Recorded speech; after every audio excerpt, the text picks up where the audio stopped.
आज हमारा मन जो है पसीज रहा कि 20 कन्याओं की विदा हम अपने इस कथा प्रांगण खेल ग्राम से कर रहे हैं। तो जो है ये बात बिल्कुल सही है। अब 11, 17, 18 कन्याओं के विवाह महोत्सव धाम से हुए थे और 20 कन्याओं के यहाँ से हुए। हम तो ये मानते हैं कि हनुमान जी ने अगर कृपा पात्र बनाया है, उन्होंने कहा हर साल होगा और हनुमान जी इस शरीर में प्राण दिए रहेंगे, तो कन्याओं के विवाह के लिए, समाज हित के लिए, और जिसका कोई सहारा नहीं उसका बागेश्वर धाम सहारा हमेशा बना रहेगा। क्योंकि बड़े आदमियों की बारात में तो सब चले जाते, सब बारातें करत, बड़े बड़े गिफ्ट दे, लड़का के ब्याह में लोग गिफ्ट दे, पर गरीब का कोई नहीं होता, गरीब का सिर्फ कृष्ण होता है। और ये प्रेरणा जो हमें मिली है, ये प्रेरणा हमें अपनी बहन जी के विवाह से मिली। विगत 8 वर्ष पूर्व में जब इस दास की बहन का विवाह था, पारिवारिक स्थिति उतनी मजबूत नहीं थी, तो बहन के विवाह के लिए उस वक्त हमें 20,000 रुपए उधार नहीं मिले थे। तब हमारे हृदय पर जो गुजर रही थी एक भाई जानता है। उस दिन हमने प्रण ले लिया था कि जीवन में अगर भगवत कृपा हुई तो अब किसी भी बहन के विवाह में जितना बनेगा ये जीवन उनके लिए समर्पित करके संपूर्ण राशि वहीं पर देंगे। 20,000 रुपए उधार नहीं मिले थे और हमें लग रहा था कि कोई जो है दे दे तो बढ़िया भव्य रूप से शादी हो जाए बहन की। और श्रीमान आपको सुनकर आश्चर्य होगा, हमने 70,000 रुपए ब्याज पर उठाए थे 5% पर उस जमाने में।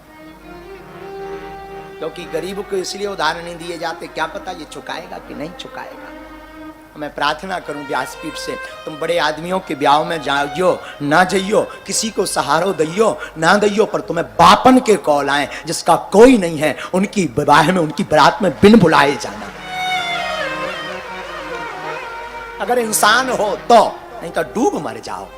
लोग कह रहे थे कथा के पहले, हमने बताया नहीं किसी को, कथा के पहले हमारे पास कई टेलीफोन आए, कई लोग आए कि आप ये कथा मत करो, वहां मत जाओ, कई लोगों ने कहा। पर हमने कहा था हम कथा किसी अन्य के लिए नहीं, हम तो समाज हित के लिए कर रहे हैं। हम जाएंगे और कथा करेंगे भी, बेझिझक कहा था। छतरपुर से ही 20-25 लोग पहुंचे। आप वहां कथा मत कीजिए, इसके आगे हम देखें। हमने कहा श्रीमान आप अपनी जगह ठीक है, पर हमें मोह कथा से नहीं है। ना तो ये है कि नाम हो, ना ये है कि दाम हो। हमारा तो ध्येय है कि कथा के माध्यम से अगर किसी का घर बस जाए, किसी का जीवन संवर जाए, तो इससे बढ़िया कथा कोई हो ही नहीं सकती। और आज इन 20 बहनों का घर बच गया, इस प्रांगण से बस गया। निमित्त मात्र यजमान ये बन गए, व्यासपीठ निमित्त बन गई, पर कहीं ना कहीं कृपा तो अनंत बलवंत श्री बागेश्वर बालाजी की है। आप तो कह रहे थे, विधायक जी तो कह रहे थे कि 51 और 108। हम तो ये कहते हैं हनुमान जी कृपा आप पर ऐसी करें। लोगों का काम है कहना, हम किसी के कहने में नहीं पड़ते, किसी के बाप के बंधे और नहीं है, हम अपने हनुमान जी के बंधे और हैं। और जो समाज हित के लिए काम करेगा उसने एक कथा तो क्या कोई जीवन भर करवाए तो हम तैयार हैं। आप तो एक कथा की बात, लोगों ने एक कथा के लिए हमें रोका, आप मत जाओ, कहां आप पढ़ोगे, द्वंद्व में फंस जाओगे, आप तो राजनीतियों में पढ़ते नहीं। हम राजनीति के लिए कथा आज तक व्यासपीठ ना की है, ना करती है, ना करेंगे। ये व्यास नीति की कथा है, किसी के बाप की नहीं है। व्यास नीति की कथा है। 2 नीतियां रही, व्यास नीति और राजनीति। राजनीति पर जब जब संकट आता है तब तब व्यास नीति संभालती है, और व्यास नीति ने ही राजनीति को चलाना सिखाया है। धर्म से राजनीति चलती है, राजनीति से धर्म नहीं चलता। स्मरण में रखिएगा। और मैं प्रार्थना करूं व्यासपीठ से जो सुन रहे हैं, भले ही बुरा लगे माफ करना, लौट कर मत आना, कोई दिक्कत नहीं, नो वेलकम आपका। और मैं प्रार्थना करूं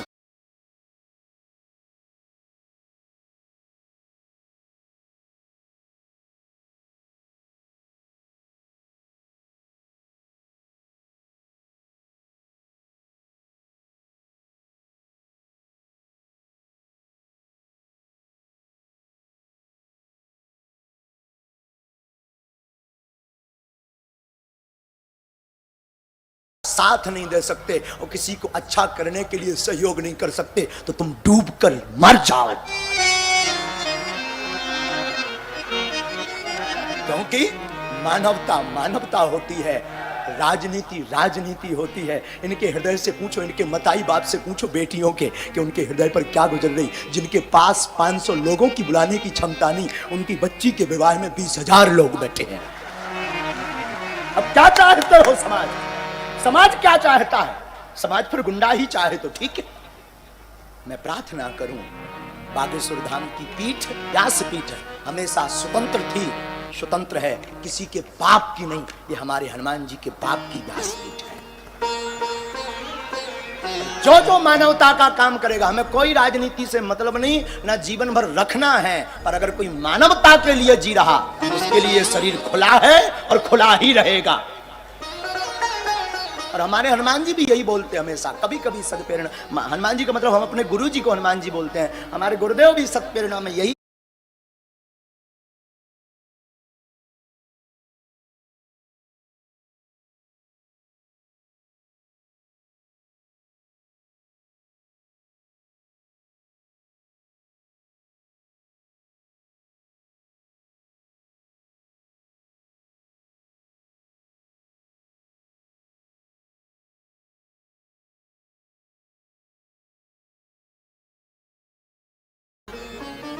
कोई राम काज करे और कोई मानव के हित का काम करे तो तुझे प्राण देना पड़े, तब भी तू सस्ता जानना वो सौदा। आज अद्भुत महोत्सव, हृदय हमारा इसलिए गदगद है कि इन बहनों का घर बस गया, इन परिवारों को बस गया। ईश्वर से मंगल कामना व्यास पीठ से कि जिस प्रकार कथा में आनंद हुआ, आज आपके विवाह महोत्सव में आनंद हुआ, हर दिन आपके जीवन में मंगल बना रहे, ये व्यास पीठ से शुभ कामना सद्प्रेरणा है। देखो साहब, अमीरों के तो बहुत होते हैं, गरीबों का कोई कोई होता है, पर मैं सावधान करूंगा, धर्म सेवा दिखावा के लिए नहीं, अपितु व्यासपीठ से इसलिए हमने इन सबको खड़ा किया है, आपको दिखाने के लिए नहीं, अपितु आपको जगाने के लिए इनको खड़ा किया।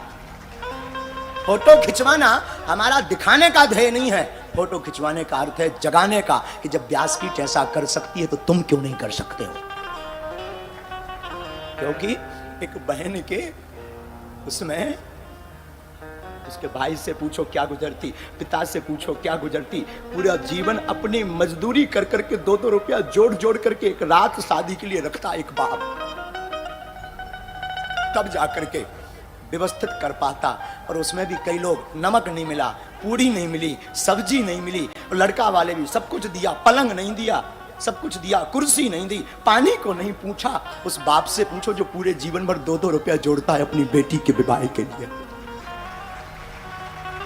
और हम तो प्रार्थना करेंगे, बागेश्वर धाम पर तो दरवाजे खुले ही हैं, जीवन में आपको जब जरूरत लगे हमारी तरफ से आपको ये कहना भी है, जब भी जरूरत लगे इस जिले के लोगों को आप खेलग्राम आ जाना। अब बेटियां आपको बोझ नहीं बनेगी, बेटियां अगर बोझ हो तो खेलग्राम आ जाना, बेटियां बोझ नहीं बनेगी, आ जाना हमारी तरफ से। और आप नहीं करेंगे तो हम तो बैठे ही बेझिझक चले आना, मेरा दर खुला है और खुला ही रहेगा। लेकिन हमें विश्वास है व्यासपीठ से कि आज्ञा का उल्लंघन नहीं होगा, आजीवन पर्यंत यहाँ पर एक कार्यालय खुला रहेगा। किसी को भी बेटी बोझ लगे तो बिल्कुल परेशान ना हो, हर साल में एक तारीख निश्चित होगी, उस तारीख से खेलग्राम से कन्याओं की विदाई की जाएगी। प्रार्थना करूं कि धर्म के साथ साथ समाजवाद को बढ़ावा देना भी अति आवश्यक है और नाम जपना भी आवश्यक है।